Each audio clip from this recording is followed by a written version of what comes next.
बिहार विधानसभा चुनाव से पहले चिराग पासवान के चाचा पशुपति कुमार पारस एनडीए से तो दूर हुए ही, लेकिन लालू परिवार से उनकी नजदीकियां अब लगातार एनडीए के खिलाफ उनसे बातें बुलवा रही है। बता दें आपको कि चिराग पासवान के चाचा पशुपति कुमार पारस, जिनकी पार्टी राष्ट्रीय लोक जनशक्ति पार्टी है, वो गठबंधन के मूड में है और ये गठबंधन अलग एनडीए से हटकर इंडिया गठबंधन के साथ होने वाला है। बता दें आपको कि इसको लेकर के जो पशुपति कुमार पारस है, उनकी पार्टी के नेता लगातार बयानबाजी कर रहे हैं और पशुपति कुमार पारस की नजदीकियां भी लालू परिवार के साथ खूब देखी जा रही है। इसी बीच अब चिराग पासवान को लेकर के पशुपति कुमार पारस की पार्टी के राष्ट्रीय प्रवक्ता श्रवण अग्रवाल ने बड़ा बयान दिया है। बता दें आपको कि उन्होंने कहा है कि अंबेडकर के विचारधारा पर चलने वाले दूसरे अंबेडकर रामविलास पासवान थे और उनकी विचारधारा को आगे बढ़ाने वाले सिर्फ और सिर्फ उनके छोटे भाई पशुपति कुमार पारस है। उनके बेटे ने तो उनकी विचारधारा को पूरी तरीके से समाप्त कर दिया है। ये वही चिराग पासवान है जो कुछ महीनों पहले इस बात का इल्जाम लगाया करते थे कि नीतीश कुमार ने उनकी पार्टी को, उनके परिवार को तोड़ने का काम किया। नीतीश कुमार के जो नेता हैं, नीतीश कुमार हैं, वो नहीं चाहते थे कि चिराग पासवान बिहार की राजनीति में आगे बढ़े, इसलिए चिराग पासवान के परिवार और उनकी पार्टी दोनों को तोड़ दिया गया, उनके सांसदों को तोड़ दिया गया, उनके विधायक को तोड़ दिया गया। इन तमाम चीज़ों का आरोप लगाते हुए चिराग पासवान लगातार नीतीश कुमार के खिलाफ बोलते रहते थे। लेकिन अब क्या हुआ? अब चिराग पासवान उसी एनडीए के सरकार का गुणगान कर रहे हैं जिसमें ना तो दलितों का हक मिलता है और ना ही मुसलमानों को उनका हक मिलता है। इस बात को कहते हुए श्रवण अग्रवाल नजर आए। इसके साथ ही उन्होंने कहा कि चिराग पासवान जो है वो फिरंगी हैं, वो रामविलास पासवान के वारिस नहीं है, वो रामविलास पासवान के विचारों के वारिस नहीं है। रामविलास पासवान के विचारों का वारिस अगर कोई है तो वो सिर्फ और सिर्फ पशुपति कुमार पारस है और इसीलिए हम लोग रामविलास पासवान के विचारों के साथ बाबा साहेब भीमराव अंबेडकर की जयंती मनाने वाले हैं।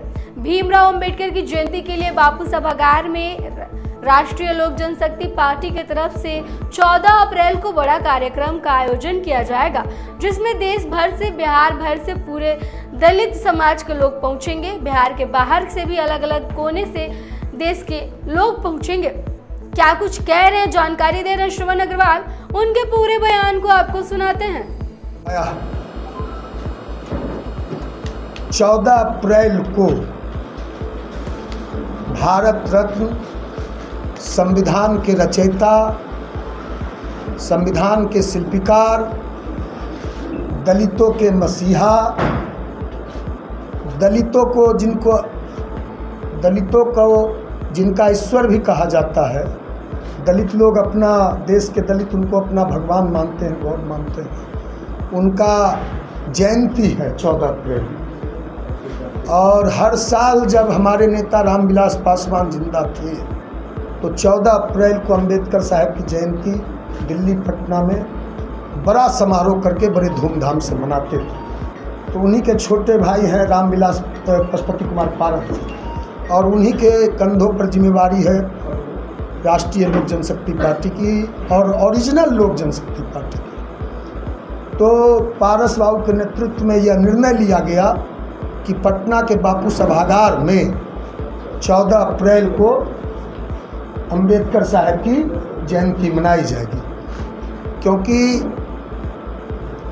हम लोगों ने किसी बड़े गांधी मैदान में या बड़े मैदान में यह करने का निर्णय लिया था, लेकिन सरकार ने जगह नहीं दिया, तो हम लोगों ने बापू सभागार में करने का निर्णय लिया।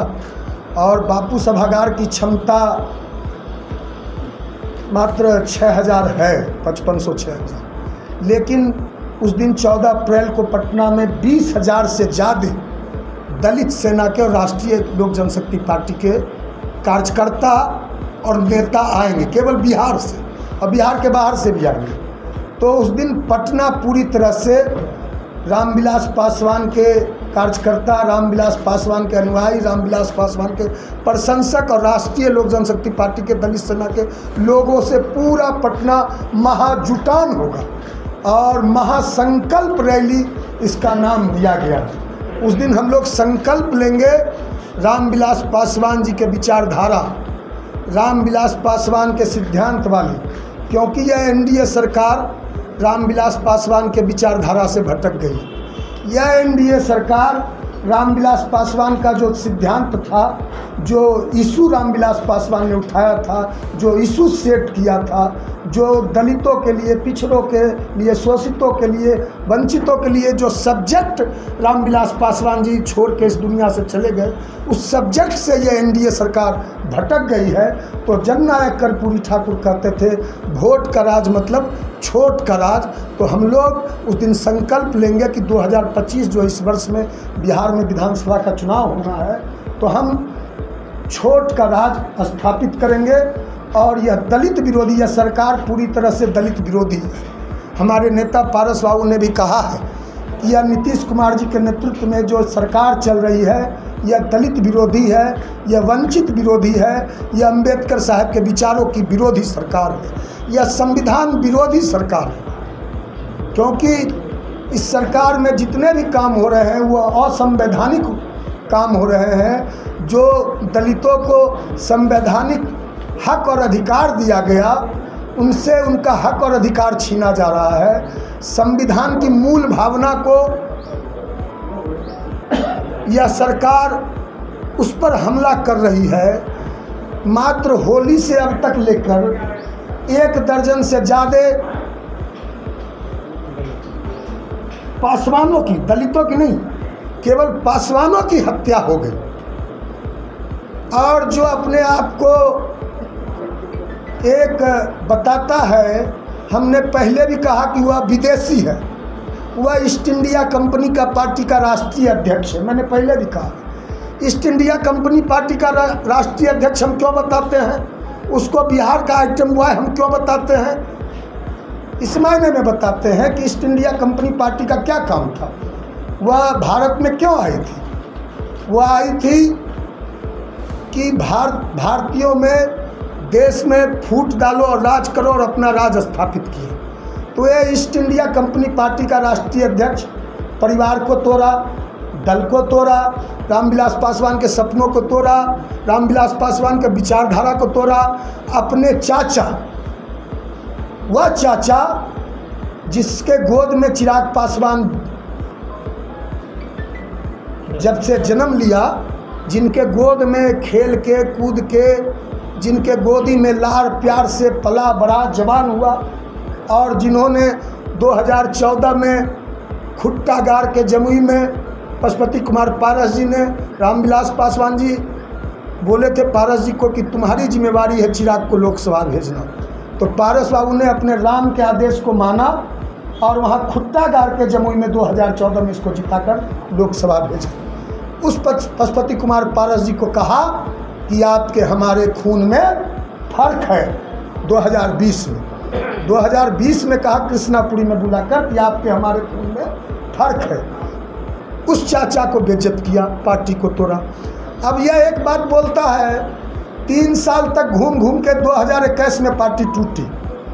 इसने पार्टी को तोड़ने का काम किया, 5 सांसदों को बेइज्जत करने का काम किया, अपमानित करने का काम किया, अकेले चुनाव लड़ने का फैसला लिया, पार्टी के लाइन के खिलाफ जाके, पार्टी के सभी सांसदों के विचारों के विपरीत जाकर अकेले चुनाव लड़ा। और 3 साल तक कहा, जब पार्टी टूटी, घूम घूम कर पूरे बिहार में, कि नीतीश कुमार जी ने मेरी पार्टी को तोड़ा, नीतीश कुमार जी ने, ललन सिंह ने, सारे जनता दल के लोगों ने मेरी पार्टी को तोड़ा। इसने नारा लगाया था 2020 में कि नीतीश तेरी खैर नहीं, नरेंद्र मोदी से बैर नहीं। इसने ये कहा था कि हमारी सरकार बनेगी तो नीतीश कुमार जी को बेऊर जेल भेजेंगे। नीतीश कुमार जी को शराब माफिया की सरकार बताया था इसने। तो सुना आपने श्रवण अग्रवाल को। बता दें आपको कि पशुपति कुमार पारस की जब से लालू परिवार से नजदीकियां बढ़ी है, तब से पशुपति कुमार पारस की पार्टी राष्ट्रीय लोक जनशक्ति पार्टी की तरफ से एनडीए के खिलाफ लगातार बयानबाजी शुरू है। पहले जो पशुपति कुमार पारस ये कहते थे कि अभी तक तय नहीं है, हमें एनडीए पर पूरा विश्वास है, अब वो लगातार सरकार की कमियां गिना रहे हैं। कह रहे हैं कि सरकार में दलितों का हक मारा जा रहा है, आरक्षण को रोका गया, हर चीज को लेकर के अब एनडीए पर निशाना साधा जा रहा है। श्रवण अग्रवाल पशुपति कुमार पारस की पार्टी के राष्ट्रीय प्रवक्ता हैं और कह रहे हैं कि चिराग पासवान फिरंगी हैं, वो रामविलास पासवान के असली विचारों को ढोने वाले नहीं हैं। वो तो उसके पास जाकर के बैठे हुए हैं जिस पर वो लगातार कई आरोप लगा चुके कि उन्होंने उनकी पार्टी तोड़ी, उनका परिवार तोड़ा और उन्हें सड़क पर आने पर मजबूर किया था।